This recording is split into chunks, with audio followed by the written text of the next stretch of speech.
নমস্কার বন্ধুরা, আমার ইচ্ছেগুলোতে স্বাগত জানাই। এখন আমি পড়ে শোনাব কথা সাহিত্যিক শ্রী শরৎচন্দ্র চট্টোপাধ্যায়ের লেখা উপন্যাস অরক্ষণীয়ার তৃতীয় পর্ব। স্বর্ণ বলিলেন, তোমার ভাইকে ধরে করে যা হোক একটা ধরে পাকড়ে দাওগে, তাতে তোমার লজ্জা নেই মেজবউ? কেউ নিন্দে করতে পারবে না। 30টি টাকা তো সবে মাইনে ছিল। কেই বা তাকে চিনত আর কেই বা জানত? এদের ভাই বলেই যা লোকে জানে। আমি বলি কি, কাল দিনটে ভালো আছে, কালই চলে যাও। দুর্গামণি মনে মনে একবার অতুলের কথা ভাবিলেন, কিন্তু ইহার সাক্ষাতে কোনো কথা কহিলেন না। কারণ এই বড়জায়ের সম্বন্ধেই অতুলের সঙ্গে তাঁর সম্বন্ধ। স্বর্ণ অতুলের মায়ের মামাতো বোন। সেদিন কেমন করিয়া জ্ঞানদা অতুলের পায়ের ওপর পড়িয়া কাঁদাকাটা করিয়াছিল, মা তাহা দেখিয়াছিলেন বটে, কিন্তু অত বড় বিপদ মাথার উপর লইয়া ইহার বিশেষ কোনো অর্থ ভাবিয়া দেখেন নাই। কিন্তু দুঃখীর ঘরে তো একান্ত মনে শোক করিবারও অবসর নাই। তাই স্বামীর মৃত্যুর পরের দিন হইতেই এই কথাটা চিন্তা করিতেছিলেন। ঘরে গিয়া দেখিলেন মেয়ে চুপ করিয়া মেঝের উপর বসিয়া আছে। ধীরে ধীরে তাহার কাছে বসিয়া কহিলেন, দিদি যা বললেন শুনেছিস তো? মেয়ে ঘাড় নাড়িয়া জবাব দিল। তাহার পরে যে তিনি কি বলিবেন ভাবিয়া পাইলেন না। কিন্তু মেয়ে নিজেই তাহার সুবিধা করিয়া দিল। কহিল, কখনো তো বাপের বাড়ি যাওনি মা, এ সময়ে একবার চলো না। মা বলিলেন, মা বেঁচে নেই, দাদা কোনোদিন খোঁজ নিলেন না, এত বড় বিপদ শুনেও একটা চিঠি পর্যন্ত লিখলেন না। কেমন করে তাদের কাছে সেধে যাই বল দেখি মা? মেয়ে কহিল, দুঃখীর খোঁজ কেউ সেধে নেয় না মা। তাঁরা নেননি, এরাও তো নেন না। এরা বরং যেতেই বলছেন। আমাদের মান অভিমান বাবার সঙ্গেই চলে গেছে মা, চলো আমরা সেখানে গিয়েই থাকি গে। মায়ের চোখ দিয়া জল পড়িতে লাগিল। মেয়ে সস্নেহে মুছাইয়া দিয়া কহিল, আমি জানি শুধু আমার জন্যই তুমি কোথাও যেতে চাও না, নইলে জ্যাঠাইমার কথা শুনে একটা দিনও তুমি এখানে থাকতে না। আমার জন্যে তোমাকে এতটুকু ভাবতে হবে না মা, চলো দিন কতকের জন্য আমরা আর কোথাও যাই। এখানে থাকলে তুমি মরে যাবে। মা আর থাকিতে পারিলেন না। মেয়েকে বুকের কাছে টানিয়া লইয়া হু হু করিয়া কাঁদিয়া উঠিলেন। মেয়ে বাধা দিল না, শান্ত করিবার চেষ্টা করিল না, শুধু নীরবে জননীর বুকের উপর মুখ রাখিয়া বসিয়া রহিল। অনেকক্ষণ পরে দুর্গামণি নিজেই কতকটা শান্ত হইয়া চোখ মুছিয়া বলিলেন, তোকে সত্যি বলছি জ্ঞানদা, তুই না থাকলে আমি যেখানে দু চক্ষু যাই সেই দিনই চলে যেতাম, যেদিন তিনিও জন্মের মতো চলে গেলেন। শুধু তোর জন্যেই পারিনি। তা আমি জানি মা। আচ্ছা, একটা কথা আমাকে সত্যি করে বল দেখি বাছা, সেদিন কেন অতুল ও কথা বললে? না জ্ঞানদা, অমন করে মুখ ঢেকে থাকিস নে মা, লজ্জা করবার সময় এ নয়। আমি জানি মিছে কথা বলবার ছেলে সে নয়, তবে সেই বা কেন তার মরণকালে অমন ভরসা দিলে, আর তুই বা কেন তার পায়ে পড়ে অমন করে কাঁদলি? জ্ঞানদা মায়ের মুখের মধ্য হইতে অস্ফুটে কহিল, সে আমি জানি নে মা। দুর্গামণি জোর করিয়া মেয়ের মুখখানি তুলিয়া ধরিয়া একবার দেখিবার চেষ্টা করিলেন, কিন্তু সে জোর করিয়া আঁকড়িয়া ধরিয়া রহিল।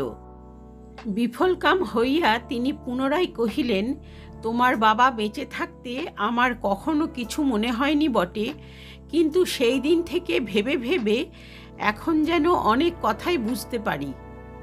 অতুলের মুখের কতদিনের কত ছোটোখাটো কথাই না আজ মনে হচ্ছে। বলিতে বলিতেই তিনি অকস্মাৎ ব্যগ্র হইয়া কন্যার হাত দুটি নিজের হাতের মধ্যে লইয়া জিজ্ঞাসা করিলেন, সত্যি বল মা, আমি যা মনে করেছি তা মিথ্যে নয়? আমি একদিন শুধু স্বপন দেখিনি। জ্ঞানদা তেমনি মুখ ঢাকিয়া মৃদুস্বরে বলিল, কি জানি মা, তাঁর ধর্ম তাঁর কাছে। দুর্গামণি আনন্দের আবেগে কাঁদিয়া কহিলেন, আমাকে সংশয়ে ফেলে রেখে আর বিঁধিস নে মা, একবার মুখ ফুটে বল, আমি তোর বাপের জন্যে একটিবার প্রাণ খুলে কাঁদি। আমার এ কান্না আজ তিনি শুনতে পাবেন। মেয়ে চুপি চুপি কহিল, কাঁদো না মা, আমি তো তোমাকে কাঁদতে বারণ করিনে। বাবাকে জানাতে বলেছিলাম, তিনি নিজেই তো জানিয়েছেন, এখন তাঁর ধর্ম তাঁর কাছে। দুর্গামণি এবার আর বাধা মানিলেন না। জোর করিয়া মেয়ের আরক্ত অশ্রুসিক্ত মুখখানি তুলিয়া ধরিয়া তাহাকে অজস্র চুম্বন করিয়া পুনরায় বুকের উপর চাপিয়া ধরিয়া নীরবে বহুক্ষণ ধরিয়া অশ্রুপাত করিলেন। পরে চোখ মুছিয়া ধীরে ধীরে বলিতে লাগিলেন, তাই বটে মা, তাই বটে। অতুল আমার দীর্ঘজীবী হোক, তার ধর্ম তার কাছেই বটে। কিন্তু এ কথাটা আমাদের কারু একদিনের তরেও মনে পড়েনি মা। তুই নিজেই যে তাকে মরা বাঁচিয়েছিলি। সে বছর লোকে বললে বেরি বেরি রোগ।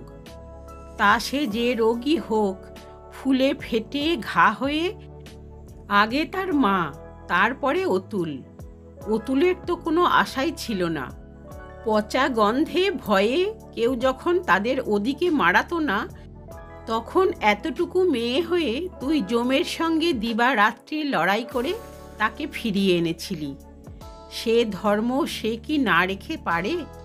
সাবিত্রীর মতো যাকে যমের হাত থেকে তুই ফিরিয়ে এনেছিলি, তাকে কি ভগবান আর কারো হাতে তুলে দিতে পারেন? এ ধর্ম যদি না থাকে, তবে চন্দ্র সূর্য এখনো উঠছে কেন? একটুখানি মৌন থাকিয়া পুনরায় পুলকিত চিত্তে বলিতে লাগিলেন, এখন যেখানে আমাকে বলিস সেইখানেই যাব, কিন্তু তুই তো তার মত না নিয়ে যেতে পারিস নে বাছা। তাই বটে, তাই বটে। তাই বাবা আমার ফিরে এসেই সকাল হতে না হতেই দুগাছি চুড়ি দেবার ছল করে মাকে আমার দেখতে এসেছিল। ওগো, আর একটা বছর কেন তুমি বেঁচে থেকে চোখে দেখে গেলে না? বলিয়া তিনি উচ্ছ্বসিত ক্রন্দন বস্ত্রাঞ্চল দিয়া রোধ করিলেন। বলি, মেজ বউ। দুর্গামণি তাড়াতাড়ি মেয়েকে বুক হইতে ঠেলিয়া দিয়া চোখটা মুছিয়া লইয়া সাড়া দিলেন, কেন দিদি? বড় বউ একবার ঘরের ভিতর দৃষ্টিপাত করিয়া কঠিন স্বরে বলিলেন, তোমাদের না হয় শোকের শরীরে খিদে তেষ্টা নেই, কিন্তু বাড়ির আর সবাই তো উপোস করে থাকতে পারে না। বেরিয়ে একবার বেলার দিকে চেয়ে দেখো দেখি। দুর্গামণি শশব্যস্তে ঘরের বাহিরে আসিয়া দাঁড়াইলেন। বেলার দিকে চাহিয়া লজ্জিত মুখে মেয়ের নাম করিয়া কি একটুখানি জবাবদিহি করিতেই স্বর্ণমঞ্জরী তীক্ষ্ণভাবে বলিলেন, বেশ তো, হেঁসেলটা চুকিয়ে দিয়ে মেয়েকে কাছে বসিয়ে সারা দিন বোঝাও না। আমি কথাটিও কব না, কিন্তু আমার ছেলে মেয়েগুলো যে পিত্তি পড়ে মারা যায় না বাপু, এমন ধারা সব অনাছিষ্টি কাণ্ড আমি সইতে পারবো না। বলিয়া নিঃসন্তান বড় বউ ছোট বধূর সন্তানদের প্রতি মাতৃস্নেহের পরকাষ্ঠা প্রদর্শন করিয়া উত্তরের জন্য প্রতীক্ষা না করিয়াই চলিয়া গেলেন। অনাথের সংসারে পুনরায় প্রবেশ করা অবধি দুর্গাকেই রান্নাঘরের সমস্ত ভার গ্রহণ করিতে হইয়াছিল।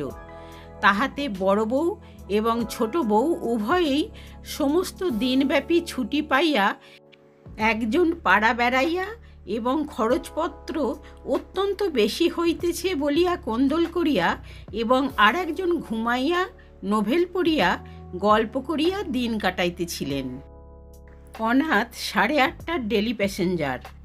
ভোরে উঠিয়া তাহার যথাসময়ে আহার্য প্রস্তুত করিয়ে দেওয়া এ বাড়িতে একটা নিদারুণ অশান্তির ব্যাপার ছিল। এই লইয়া বড় এবং ছোট জায়ে প্রায় কথা কাটাকাটি এবং মন কষাকষি চলিত। এ কয়দিন এই হাঙ্গামা হইতে নিস্তার পাইয়া উভয়ের মধ্যে অনেক দিনের পর আবার একটা ভালোবাসার গ্রন্থি বন্ধনের সূচনা হইতেছিল। কিন্তু আজ সকালে হঠাৎ সেই বাঁধনটা আর একবার ছিঁড়িয়া যাইবার উপক্রম হইল।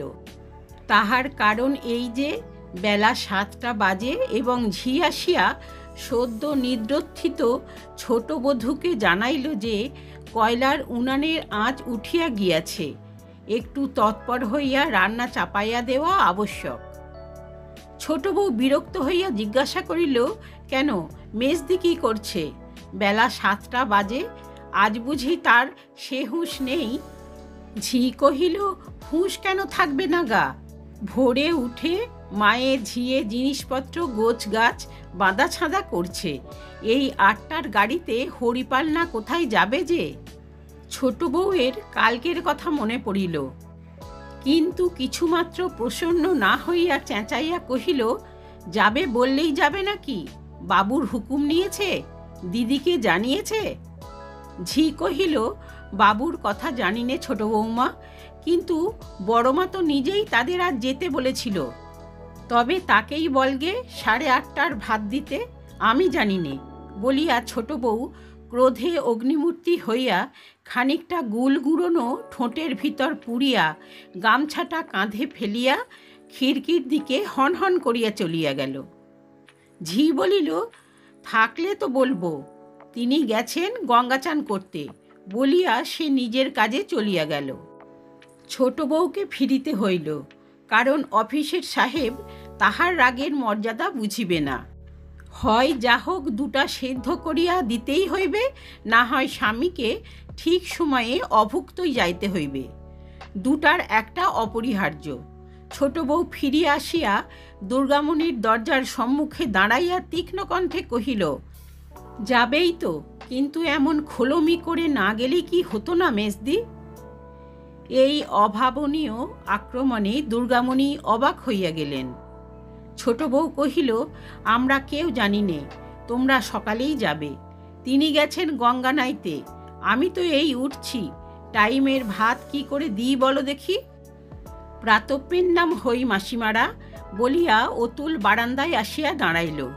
ছোট বউ ফিরিয়া আসিয়া কহিল, তুমি হঠাৎ যে অতুল? অতুল কলিকাতার মেসে থাকে, সেখানে চিঠি পাইয়া ছুটোছুটি করিয়া এইমাত্র আসিয়া জুটিয়াছে, এখনো বাড়ি যায় নাই। কহিল, মেজমাসিমা হরিপালে গঙ্গাযাত্রা করবেন, আর শেষ দেখাটা একবার দেখতে আসবো না?